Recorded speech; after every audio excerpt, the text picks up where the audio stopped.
рәхмәтле йөрәкләр. Минем йөрәгем бик рәхмәтле Аллаһ Тәгаләгә. Беләсезме, ни өчен?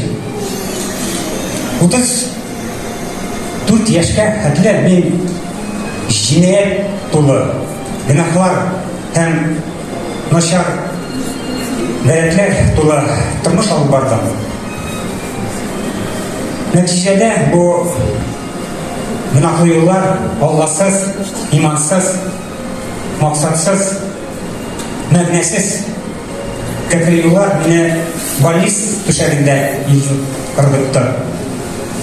Беренчедән, минем бик авыр үпкә чиремие, икенчедән, умырткамны, сул кулымны һәм аягымны сындырып яткан идем. Бик авыр хәлдә идем. Рухым сынап, хәлсезләнеп, төшенкелеккә бирелеп ятканда, һәм анда даже күңелемдә шундый үз-үзенә кул салу ниятләр дә пайда булды.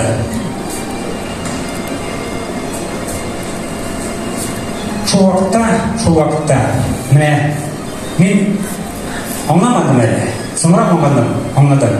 Бу Аллаһ Тәгалә ясады мине тәмүккә тәгәрәлүннән туктатыр өчен. Тәмүк утыннан коткарыр өчен.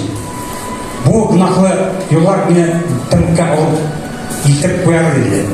Шуңа күрә Аллаһ Тәгалә шул вакытта шундый табигатьтән тыш могҗизалы чаралар белән минем күңелемне, йөрәгемне үзгәртә башлады. Мин аңладым, менә үземнең бәла казаларында мин үзем генә гаепле. Һәм бу гөнаһлы баткактан, саздан үзем көчем белән құтыла алмайды. Ул миңа ярдәм кылды шул вакытта. Мин башта уйлаган нәрсәсе бу, безнең бер гади кеше дип. Аллаһ Тәгаләнең әмерләрен тәбрик үтәп, шул югары дәрәҗәгә күтәрелде дип. Соңрак изге язмаларны укый башлап, мин аңладым. Миңа ачылды. Әсәмәсе ул юл, хакыйкать һәм тормыш. Юл ул Аллаһ Тәгаләгә, күккә, оҗмакка туры юл ачучы. Башка юллар юк оҗмакка. Һәм тормыш, яңа тормыш бирүче һәм хакыйкатькә өйрәтүче. Аллаһка шөкер. Ул мине коткарды. 1995 елда 13 мартта кичен мин ихлас күңелдә мен Раббым туйдым бу гөнаһлы тормыштан, мәгънәсез тормыштан. Ярата мине, коткар мине, кичер мине гөнаһларымнан дип ялвардым. Ул мине ишетте. Минем җимерек тормышымны тыргыза башлады. Беренчедән, үпкә чиремне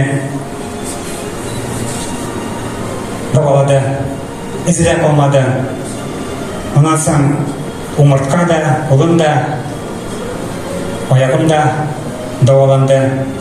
Ул миңа улымны эшкә өйрәтте, хәбәр бирде. Бу хәбәр белән мин гаиләмне тәэмин итәм һәм хәйрия эшләргә дә мөмкинлек бар безнең. Бер дигән тормыш иптәшне бирде. Аның белән безнең ике бала туды. Алар үз нурым дип, йөрәк өлешем дип телефонда минем билгеләнгән бу балаларым. Шуңа күрә миңа бар нәрсә өчен Алланы данларга һәм аңа рәхмәт укырга. Минем йөрәгем бик рәхмәтле Аллаһ Тәгаләгә.